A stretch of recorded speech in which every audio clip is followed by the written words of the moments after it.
大文字山から見た京都の夜景パノラマ撮影ガイド。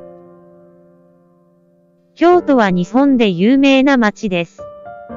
毎年多くの観光客がここを訪れます。金閣寺、清水寺など、街には数えきれないほどの神社や仏寺が点在している。同時に、京都は山に囲まれた街でもあります。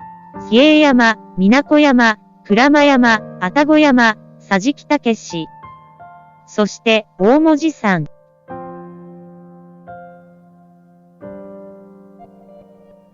大文字山は別名如意ヶ丘とも呼ばれ、高さ472メートル。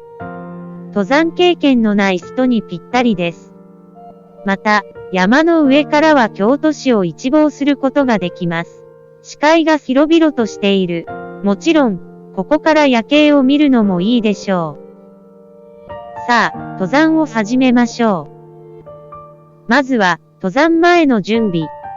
登山ルートを確認します。登山の日取りを確認します。季節によって違う風景がある。天気によっても夜空は変わる。自分の装備を確認する。夜間の登山で最も重要なのは照明だ。夜間の登山は危険なので、できるだけ一人での登山は避けましょう。普通の写真とは違う。パノラマ写真には角度の制限はない。一眼レフカメラの解像度を最大限に活用した。さて、パノラマ撮影の準備を始めます。三脚は安定して、強風のない場所に置きます。カメラを置く。カメラのパラメーターを調整します。夜間撮影には十分な露光時間が必要です。カメラを S モードシャッター優先モードに設定します。ISO 感度を800以下に調整し、ノイズが出ないようにする。レンズの種類によって絞りがなります。露光時間を調整する必要があります。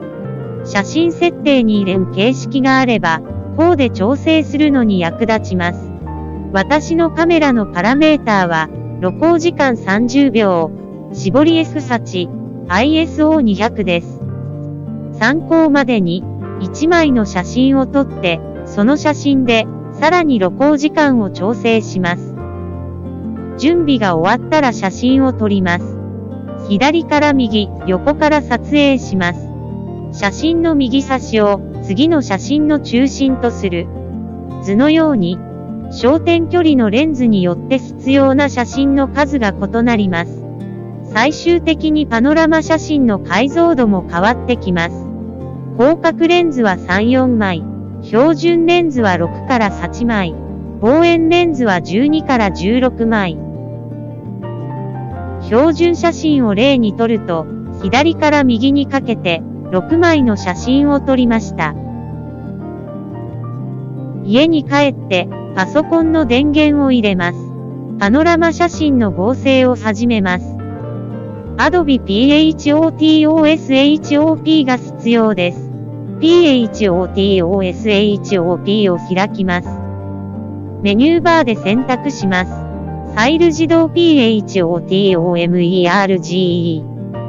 ブラウズ。撮影した写真を選びます。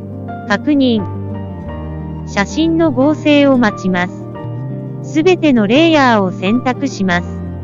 レイヤーを結合するを右クリックします。カットを使います。余分な部分を切り抜く。保存。こうしてパノラマ写真が完成した。